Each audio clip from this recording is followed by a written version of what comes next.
خرچ کرو اس میں سے جو ہم نے تمہیں دیا ہے اس سے پہلے کہ وہ دن آ دھمکے، جس میں نہ کوئی خرید و فروخت ہوگی، نہ دوستی کام آئے گی، اور نہ کوئی شفاعت مفید ہوگی۔ یعنی قیامت کا دن جس میں کوئی چیز اعمال خیر کا بدل نہیں ہو سکے، کیونکہ اس میں نہ تو خرید و فروخت ہوگی کہ کوئی چیز دے کر اعمال خیر خرید لو، نہ ایسی دوستی ہوگی کہ کوئی تم کو اپنے اعمال خیر دے دے، اور نہ اللہ کے حکم کے بغیر کوئی سفارش ہوگی کہ جس سے تمہیں اعمال خیر کی حاجت ہی نہ رہے۔ اب یہاں پر جو اس کے آخر میں جو انکار کرنے والے ہیں وہی ظالم ہیں۔ یہاں کافر سے مراد اصطلاحی کافر نہیں بلکہ معنوی کافر ہے، یعنی اللہ کے حکم کا انکار کرنے والے، کہ جو شخص اللہ کے اس حکم کی تعمیل میں انفاق نہیں کرتا، دیکھتا ہے کہ دین مغلوب ہے اور اس کو غالب کرنے کی جد و جہد ہو رہی ہے، اس کے کچھ تقاضے ہیں، اس کے لیے مال کی انفاق کی ضرورت ہے، اور اللہ نے اسے قدرت دی ہے جس میں سے وہ خرچ نہیں کرتا، تو اس کے بارے میں یہاں پر بات ہو۔ پھر یہاں پر ایک اور چیز، یہ بات بار بار جو سمجھائی جا رہی ہے کہ جن لوگوں نے ایمان کی راہ اختیار کی ہے انہیں اس مقصد کے لیے جس پر وہ ایمان لائے ہیں مالی قربانیاں برداشت کرنی پڑیں گی۔ اس سے مراد جو لوگ نہیں قربانی دیتے وہ لوگ ہیں جو اپنے مال کو زیادہ اہم سمجھتے ہیں، جو خدا کے حکم کی اطاعت سے انکار کر کے اپنے مال کو اس کی خوشنودی سے عزیز رکھیں۔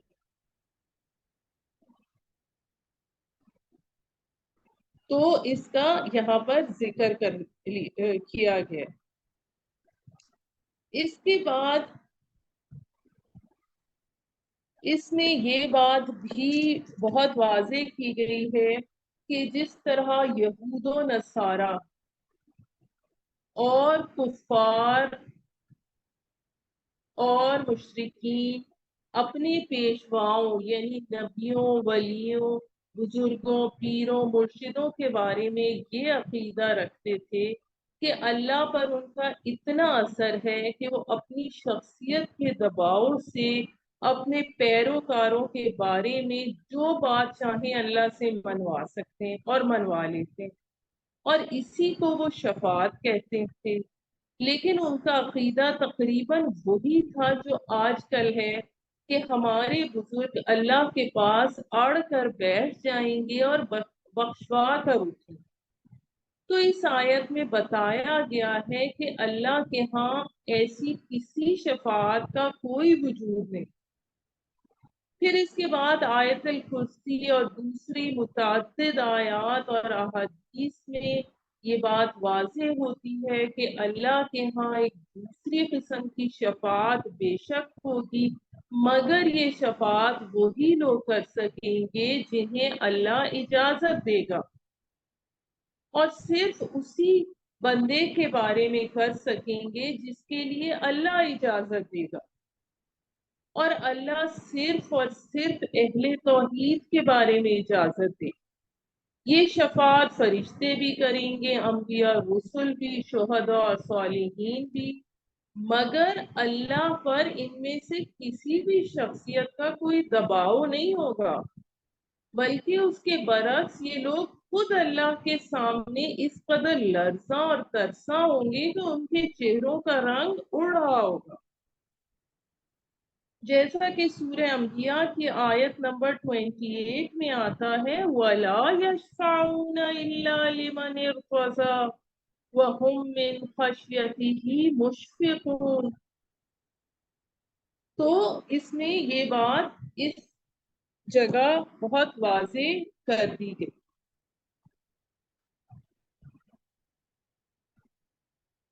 پھر اس کے بعد ہمارے پاس یہاں پر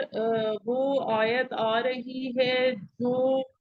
از روئے فرمان نبی قرآن حکیم کی عظیم ترین آیت یعنی آیت الکرسی ہے، آیت الکرسی ہے، اور سورہ بقرہ میں حکمت کے بڑے بڑے موتی اور بڑے بڑے پھول ہیں۔ اور اب یہ آیت الکرسی جو توحید کے عظیم خزانوں میں سے ہے، نبی کریم صلی اللہ علیہ وآلہ وسلم نے اسے تمام آیات قرآنی کی سردار قرار دیا ہے۔ حضرت ابو ہریرہ رضی اللہ تعالیٰ عنہ سے روایت ہے کہ نبی صلی اللہ علیہ وآلہ وسلم نے ارشاد فرمایا،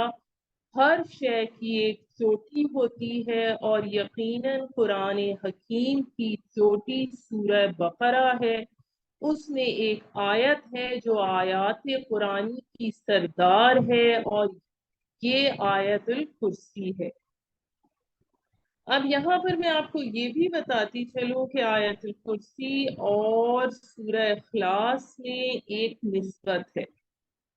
سورہ اخلاص 4 آیات پر مشتمل ایک چھوٹی سورت ہے اور آیت الکرسی ایک طویل سورت۔ سورہ اخلاص توحید کا عظیم ترین خزانہ ہے اور توحید کے موضوع پر قرآن حکیم کی جامع ترین صورت ہے۔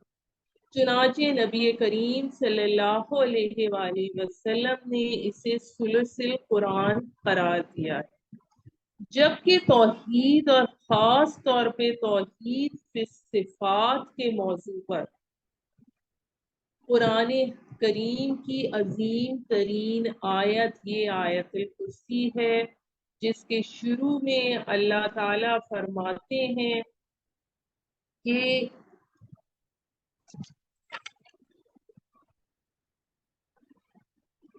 جس کے تھوڑی سی ہم پہلے اس کی فضیلت اور ڈسکس کر لیتے ہیں، پھر ہم اس کی ڈیٹیل میں جاتے ہیں کہ نبی کریم صلی اللہ علیہ وآلہ وسلم نے ابی بن کعب سے دریافت کیا کہ قرآن میں کون سی آیت سب سے عظیم ہے، تو ابی بن کعب نے عرض کیا آیت الکرسی۔ آپ صلی اللہ علیہ وآلہ وسلم نے ان کی تصدیق کرتے ہوئے فرمایا، تمہیں علم مبارک ہو۔ پھر اس کے بارے میں آتا ہے، آپ صلی اللہ علیہ وآلہ وسلم نے فرمایا کہ سورہ بقرہ میں ایک آیت ہے جو سید الآیات القرآن ہے، جسے گھر میں پڑھی جائے تو شیطان اس سے نکل جاتا ہے۔ پھر حدیث میں آتا ہے کہ جو شخص ہر نماز فرض کے بعد آیت الکرسی پڑھے گا تو اس کو جنت میں داخل ہونے کے لیے سوائے موت کے کوئی چیز مانے نہیں ہے، یعنی موت کے بعد فوراً وہ جنت کے آثار اور راحت اور آرام کا مشاہدہ کرنے لگے گا۔ اب اس آیت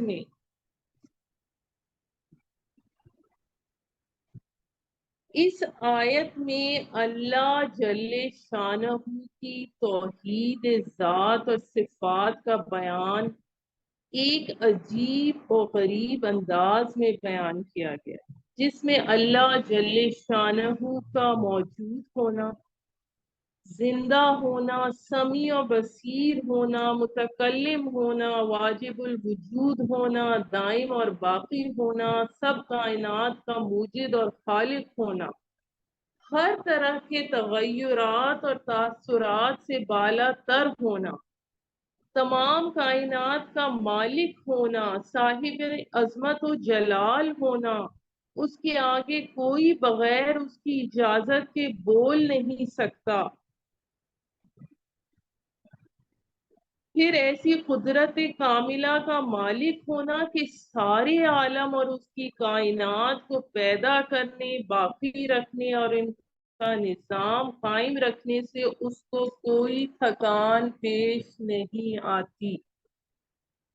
اور نہ سستی، پھر ایسے علم کا مالک ہونا جس میں کوئی کھلی یا چھپی چیز کا کوئی ذرہ یا قطرہ باہر باقی نہ رہے۔ اب جب ہم اس کو آیت الکرسی کو دیکھتے ہیں تو اس میں 10 جملے۔ پہلا جملہ ہے اللہ لا الہ الا ہو، اللہ اس میں ذات ہے، اور اس کے معنی وہ ذات جو تمام کمالات کی جامع اور تمام نقائص سے پاک ہے۔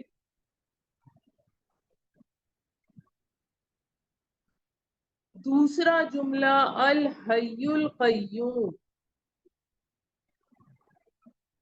یعنی کہ وہ از خود زندہ ہے، اس کی زندگی مستعار نہیں ہے،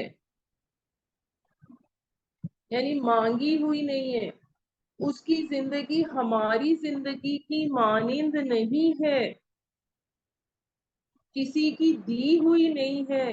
اس کی زندگی میں کوئی ضعف، کوئی کمزوری، کوئی احتیاج نہیں ہے، بلکہ وہ خود اپنی جگہ زندہ و جاوید ہستی ہے، اور باقی ہر شے کا وجود اس کے حکم سے قائم ہے، تو وہ القیوم ہے، اس کے اذن کے بغیر کوئی شے قائم نہیں۔ سورہ اخلاص میں اللہ تعالیٰ کے لیے 2 الفاظ الاحد اور الصمد آئے ہیں۔ وہ اپنے لیے احد، لیکن باقی پوری کائنات کے لیے الصمد ہے۔ اسی طرح وہ از خود حی ہے اور باقی پوری کائنات کے لیے القیوم ہے۔ قیوم قیام سے نکلا ہے، قیام کے معنی کھڑا ہونے کے، قائم کھڑا ہونے والے کو کہتے ہیں قیوم، اور قیام مبالغہ کے صیغے کہلاتے ہیں۔ ان کے معنی وہ جو خود قائم رہ کر دوسروں کو قائم رکھتا اور سنبھالتا ہے۔ قیوم حق تعالیٰ کی خاص صفت ہے جس میں کوئی مخلوق شریک نہیں ہو سکتی، کیونکہ جو چیزیں خود اپنے وجود میں کسی دوسرے کی محتاج ہوں، وہ کسی دوسری چیز کو کیا سنبھال سکتی ہیں؟ اس لیے کسی انسان کو قیوم کہنا جائز نہیں۔ جو لوگ عبد القیوم کے نام کو بگاڑ کر صرف قیوم بولتے ہیں وہ گناہگار ہوتے ہیں۔ پھر میں آپ کو یہ بتا دوں کہ حی قیوم، جس طرح ہم یا حی یا قیوم کا یہ جو مجموعہ ہے، یہ اس کے بارے میں رائے یہ ہے کہ یہ اسم اعظم ہے، یعنی جس کے بعد دعا قبول ہوتی ہے۔ غزوہ بدر میں ایک وقت یہ تھا کہ نبی حضرت علی کہتے ہیں کہ میں نے یہ چاہا کہ آپ صلی اللہ علیہ وآلہ وسلم کو دیکھوں کہ آپ کیا کر رہے ہیں، پہنچا تو دیکھا کہ آپ سجدے میں پڑے بار بار یا حیو یا قیوم یا حیو یا قیوم کہہ رہے ہیں۔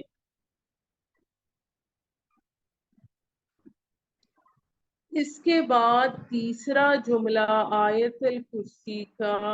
لا تأخذہ سنۃ ولا نوم، سنۃ اونگ کو کہتے ہیں جو نیند کے ابتدائی آثار ہوتے ہیں، اور نوم مکمل نیند کو۔ اور اس جملے کا مفہوم یہ ہے کہ اللہ جل شانہ اونگ اور نیند سب سے بری اور بالا تر ہے۔ جب یہ بتایا گیا کہ اللہ تعالی جو ہے قیوم ہے، یعنی سارے آسمانوں اور زمینوں کو تھامے ہوئے سنبھالے ہوئے ہے، ساری کائنات اس کے سہارے سے قائم ہے، تو ایک انسان کا خیال اپنی جبلت اور فطرت کے مطابق اس طرح جاتا ہے کہ جو ذات اتنا بڑا کام کر رہی ہے اس کو کسی وقت تھکان بھی ہونی چاہیے، کچھ وقت اس کو آرام بھی کرنا چاہیے۔ تو اس کے حوالے سے یہ بتایا جا رہا ہے، جیسا کہ بائبل کا یہ بیان ہے کہ اللہ تعالیٰ نے 6 دن میں زمین اور آسمان کو پیدا کیا اور 7ویں دن آرام کیا۔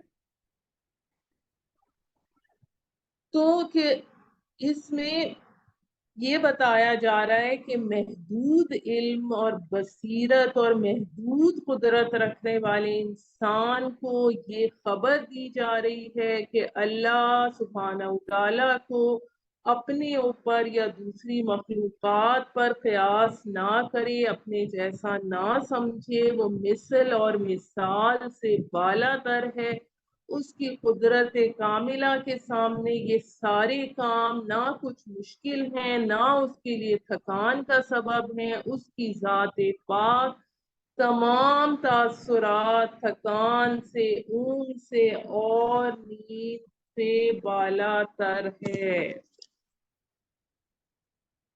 اس کے بعد چوتھا جملہ آیت الکرسی کا ہمارے پاس لہو ما فی السماوات وما فی الارض، یعنی تمام چیزیں جو آسمان اور زمین میں ہیں سب اللہ تعالی کی مملوک ہیں،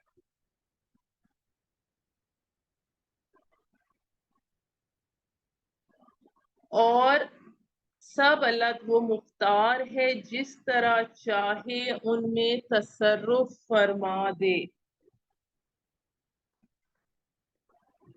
ہر چیز کی حقیقی جو ملکیت ہے وہ اللہ تعالی کی ہی ہے۔ اس کے بعد پانچواں جملہ مَن ذا الذی یشفع عنده الا باذنہ، یعنی کون ایسا ہے جو اس کے آگے کسی کی سفارش کر سکے بغیر اس کی اجازت کے۔ اب اس میں جو بات سمجھنے کی ہے کہ اللہ تعالی تمام کائنات کا مالک ہے، کوئی اس سے بڑا اس کے اوپر حاکم نہیں، تو کوئی اس سے کسی کام کے بارے میں باز پرس کرنے کا بھی حقدار نہیں۔ وہ جو حکم جاری فرمائیں اس میں کسی کو چوں چراں کرنے کی مجال نہیں۔ ہاں یہ ہو سکتا ہے کہ کوئی شخص کسی کی سفارش اور شفاعت کر دے تو اس کو بھی واضح کر دیا کہ بارگاہ عزت و جلال میں کسی کو یہ مجال نہیں۔ ہاں کچھ اللہ کے مقبول بندے ہیں جن کو خاص طور پہ کلام اور شفاعت کی اجازت دی جائے گی، لیکن بلا اجازت کوئی کسی کی سفارش بھی نہیں کر سکے گا۔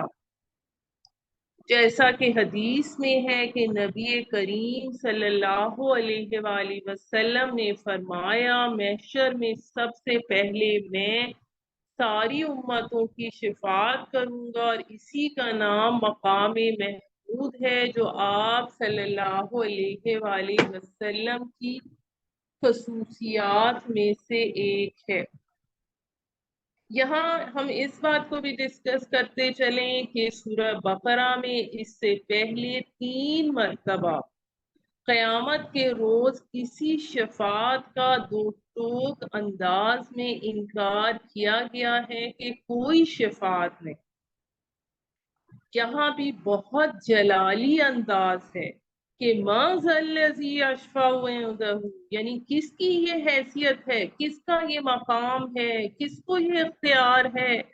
کہ وہ اپنی حیثیت کی بنیاد پر اللہ کے حضور کسی کی شفاعت کر سکے، الا باذنہ، ہاں جس کے لیے اللہ اجازت دے دے۔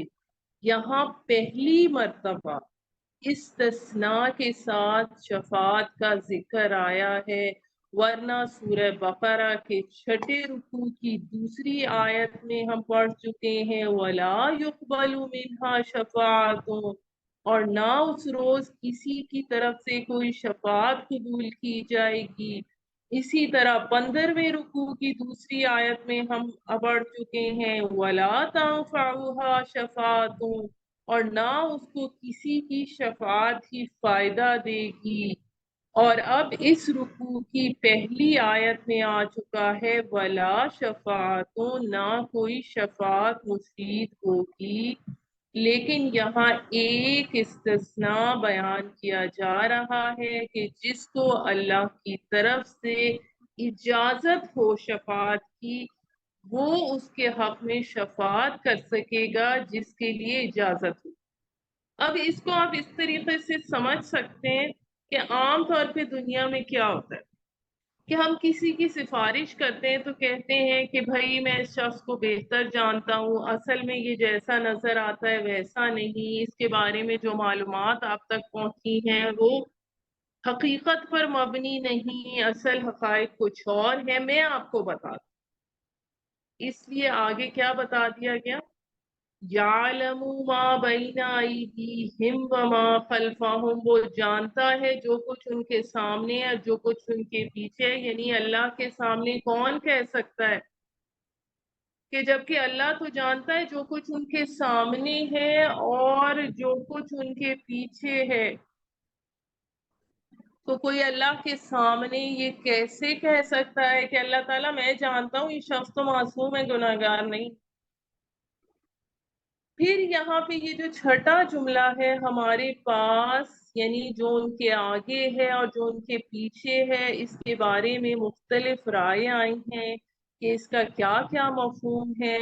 اس سے مراد ان کے پیدا ہونے سے پہلے اور پیدا ہونے کے بعد کے حالات و واقعات حق تعالیٰ کے علم میں ہیں، اور اس سے یہ بھی مراد ہو سکتا ہے کہ آگے سے مراد وہ حالات ہوں جو انسان کے لیے کھلے ہوئے ہیں اور پیچھے سے مراد چھپے ہوئے واقعات اور حالات ہوں۔ یعنی انسان کا علم تو بعض چیزوں پر ہے اور بعض چیزوں پر نہیں، کچھ چیزیں اس کے سامنے کھلی ہیں، کچھ چھپی ہیں، مگر اللہ تعالیٰ تو کے لیے تو سب چیزیں برابر ہیں، اس کا علم سب چیزوں پر یکساں ہے، محیط ہے۔ یعنی کہ اس کے بعد جو ہمارے پاس 7واں جملہ آتا ہے وَلَا يُحِيطُونَ بِشَيْءٍ مِّنْ عِلْمِهِ إِلَّا بِمَا شَاءَ،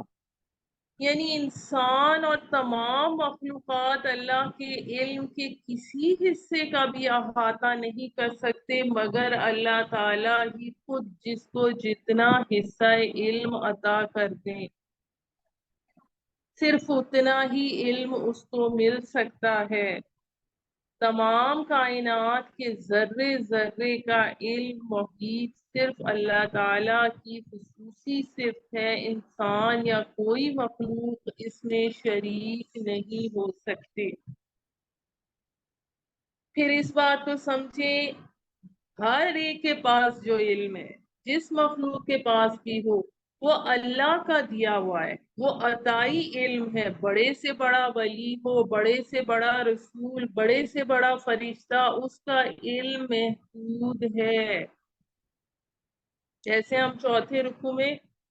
پڑھ آئے ہیں جو فرشتوں نے کہا تھا لا علم لنا الا ما علمتنا۔ پھر اس کے بعد ہمارے پاس جو 8واں جملہ ہے اس کا وَسِعَ كُرْسِيُّهُ السَّمَاوَاتِ وَالْأَرْضِ، یعنی اس کی کرسی اتنی بڑی ہے جس کی وسعت کے اندر 7 آسمان اور زمین سمائے ہوئے ہیں۔ اب اس کے بارے میں مختلف رائے ہیں، میں آپ کو بیان کرتی ہوں۔ عرش اور کرسی بہت عظیم الشان جسم ہے جو تمام آسمان اور زمین سے بدرجہ بڑے۔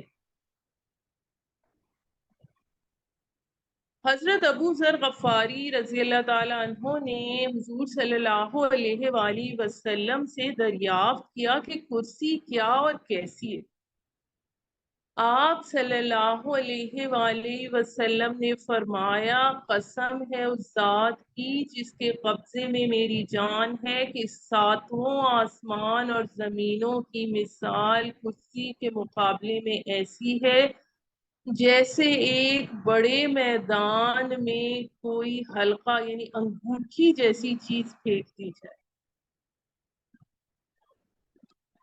تو پھر کرسی کے جو مختلف مفہوم ہیں، اس سے مراد یہ بھی رائے آتی ہے کہ یہ اس کا اقتدار، اس کی قدرت اور اس کا اختیار یعنی اتھارٹی جو ہے وہ پوری کائنات پر حاوی ہے۔ یہ بھی ممکن ہے کہ اللہ تعالیٰ کے اقتدار کی علامت کے طور پر واقعتاً کوئی مجسم شے ہو جسے ہم کرسی کہہ سکیں۔ یہ دونوں چیزیں اللہ کے عرش اور کرسی کے بارے میں ہو سکتی ہیں، یعنی کوئی مجسم حقیقت ہو جو ہمارے ذہن اور تخیل سے ماوراء ہے۔ اور یہ بھی ہو سکتا ہے کہ استعارتاً مراد ہو کہ اس کا اختیار اور اقتدار آسمان اور زمین پر چھایا ہوا ہے۔ کرسی سے بعض نے قدم رکھنے کی جگہ، بعض نے علم، بعض نے قدرت اور عظمت، بعض نے بادشاہی، بعض نے عرش مراد لیا ہے۔ لیکن اصل بات یہ ہے کہ ہمارا ایمان یہی ہونا چاہیے کہ فی الواقع کرسی جو ہے اس کی جو بھی کیفیت ہے وہ اس پر کس طرح بیٹھتا ہے ہم اس کو بیان نہیں کر سکتے، کیونکہ ہم اس کی حقیقت سے بے خبر ہیں۔ اس کے بعد ہمارے پاس جو 9واں جملہ وَلَا يَئُودُهُ حِفْظُهُمَا، یعنی اللہ تعالیٰ کو ان دونوں عظیم مخلوقات آسمان اور زمین کی حفاظت کچھ گراں معلوم نہیں ہوتی، اس پر کوئی تھکان طاری نہیں ہوتی۔ اور 10واں جملہ ہے وَهُوَ الْعَلِيُّ الْعَظِيمُ، یعنی پچھلے 9 جملوں میں اللہ تعالیٰ کی ذات اور صفات کے جو کمالات بیان ہوئے ہیں ان کو دیکھنے یا سمجھنے کے بعد ہر عقل رکھنے والا انسان یہی کہنے پر مجبور ہے کہ ہر طرح کی عزت، عظمت، بلندی، برتری کی مالک صرف وہی ذات پاک ہے۔ اب ہمارے پاس یہ آیت الکرسی جو تمام آیات قرآنی کی سردار اور توحید الہی کا اہم خزانہ ہے، ہم نے اس کی ڈیٹیل پڑھی۔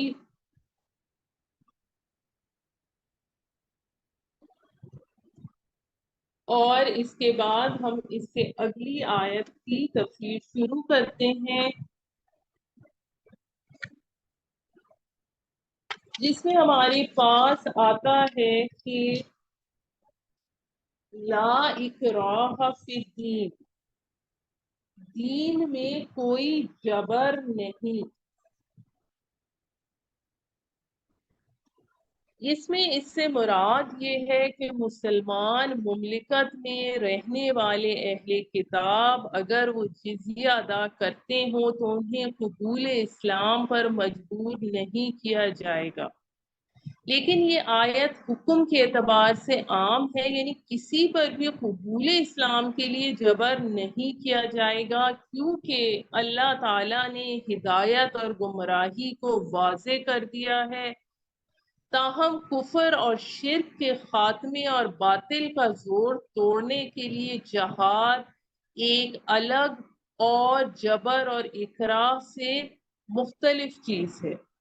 مقصد کیا ہے کہ معاشرے سے اس قوت کا زور اور دباؤ ختم کرنا ہے جو اللہ کے دین پر عمل اور اس کی تبلیغ کی راہ میں رکاوٹ بنتی ہو۔ یعنی ہر شخص اپنی آزاد مرضی سے چاہے تو اپنے کفر پر قائم رہے اور چاہے تو اسلام میں داخل ہو جائے، لیکن چونکہ روڑا بننے والی طاقتیں رہ رہ کر ابھرتی ہیں، اس لیے جہاد کا حکم ہے اور اس کی ضرورت بھی قیامت تک رہے گی، جیسا کہ حدیث میں ہے کہ جہاد قیامت تک جاری رہے گا۔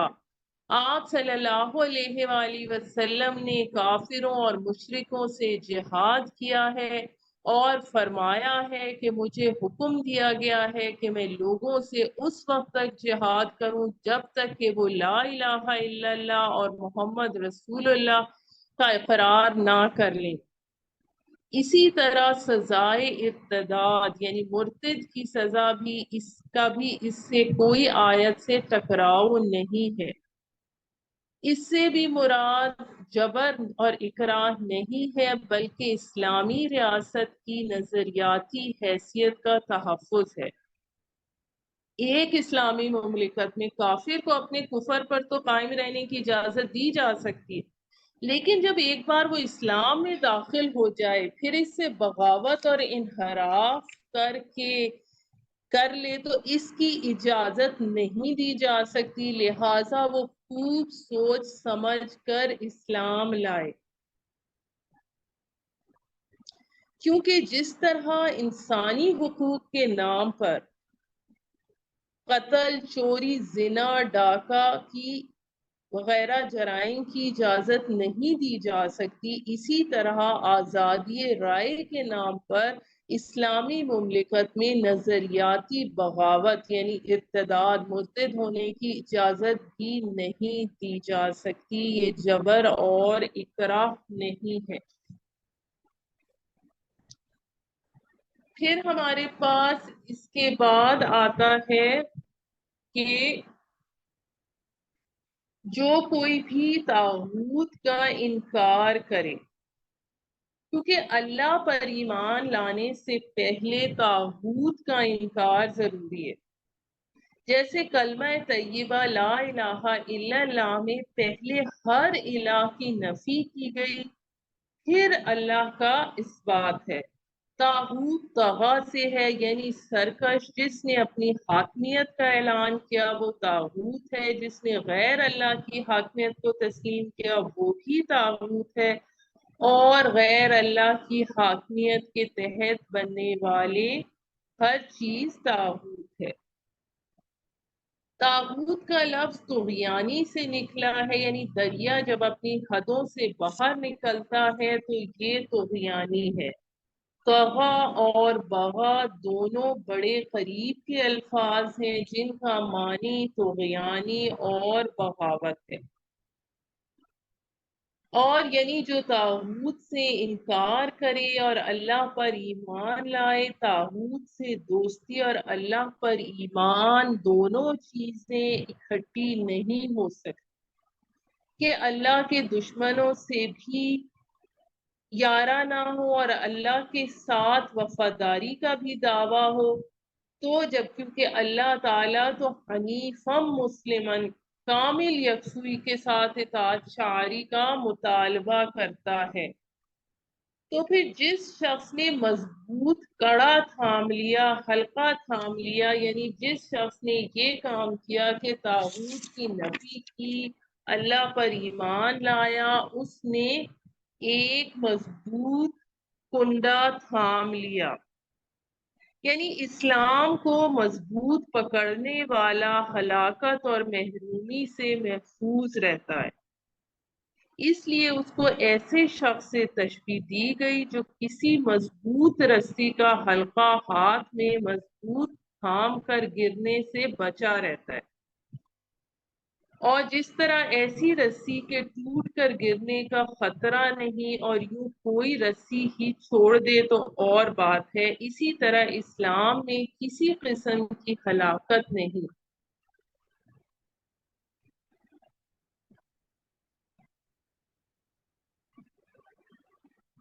اب اس بات کو یوں سمجھیے کہ اگر کوئی شخص سمندری جہاز میں ہے اور سمندر سے وہ گر جائے، اسے تیرنا بھی نہ آتا ہو اور ہاتھ پیر مار کر وہ جہاز کے کسی کنڈے کو تھام لے، تو اب وہ سمجھتا ہے کہ میری زندگی اسی سے وابستہ ہے، اب میں اس کو نہیں چھوڑوں گا۔ وہ کنڈا اگر کمزور ہے تو اس کا سہارا نہیں بنے گا اور اس کے وزن سے اکھڑ جائے گا یا ٹوٹ جائے گا، لیکن اگر وہ کنڈا مضبوط ہے تو وہ اس کی زندگی کا ضامن بن جائے گا۔ تو فرمایا کہ طاغوت کا انکار کر کے اللہ پر ایمان لانے والے شخص نے بہت مضبوط کنڈے پر ہاتھ ڈال دیا ہے جو کبھی ٹوٹنے والا نہیں۔ آپ صلی اللہ علیہ وآلہ وسلم نے ایک خطبے میں فرمایا، تمام کنڈوں میں سب سے مضبوط کنڈا تقوی کا ہے، لہذا اس کو مضبوطی کے ساتھ تھامنے کی ضرورت ہے۔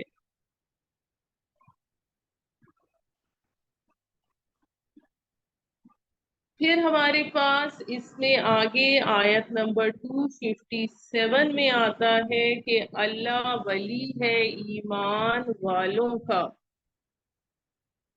یعنی ایمان در حقیقت اللہ اور بندے کے درمیان ایک دوستی کا رشتہ قائم کرتا ہے، اور یہ دوستی دو طرفہ ہوتی ہے۔ ایک طرف تو یہ ہے کہ بندہ اللہ کا ولی بن جائے، جیسا کہ سورہ یونس کی آیت نمبر 62 میں آتا ہے، الا ان اولیاء اللہ لا خوف علیہم ولا هم يحزنون الذین آمنوا وكانوا يتقون۔ یاد رکھو اللہ کے دوستوں کے لیے نہ تو کسی طرح کا خوف ہے اور نہ وہ غمگین ہوں گے، یہ وہ لوگ ہیں جو ایمان لائے اور انہوں نے تقوی اختیار کیے، اور وہ انہیں نکالتا ہے تاریکیوں سے نور کی طرف۔ قرآن میں نور ہمیشہ واحد آتا ہے، انوار کا لفظ نہیں آتا، کیونکہ نور ایک حقیقت واحدہ ہے، لیکن ظلمات ہمیشہ جمع میں آتا ہے، کیونکہ تاریکی کے بہت سے شیڈز ہیں، ایک گہری تاریکی، ایک اس سے کم، ایک اس سے کم تر، کفر، شرک، مادہ پرستی، یہ مختلف قسم کی تاریکیاں ہیں۔ تو اس کے بعد اللہ تعالیٰ فرماتے ہیں کہ اس کے برعکس وہ لوگ جنہوں نے کفر کیا، ان کے اولیاء پشت پناہ ساتھی اور مددگار طاغوت ہیں، وہ ان کو روشنی سے نکال کر تاریکیوں کی طرف لے جاتے ہیں، یعنی اگر نور کی کہیں تھوڑی سی رمق بھی انہیں ملی تھی تو اس سے انہیں محروم کر کے تاریکیوں کی طرف دھکیلتے ہیں، اور یہ لوگ آگ میں، یہی لوگ ہیں آگ والے، اور وہ اس میں ہمیشہ رہیں گے۔ اس سے ہمیں یہ بھی پتہ چلتا ہے کہ ایمان کا سب سے بڑی نعمت ہونے کا پتہ چلتا ہے، کفر کا سب سے بڑی مصیبت ہونا معلوم ہوا، اور یہ بھی پتہ چلتا ہے کہ کافروں کی دوستی میں بھی ظلمت ہے، اندھیرا ہے۔ سبحان ربک رب العزت عما یصفون والسلام علی المرسلین والحمد للہ رب العالمین۔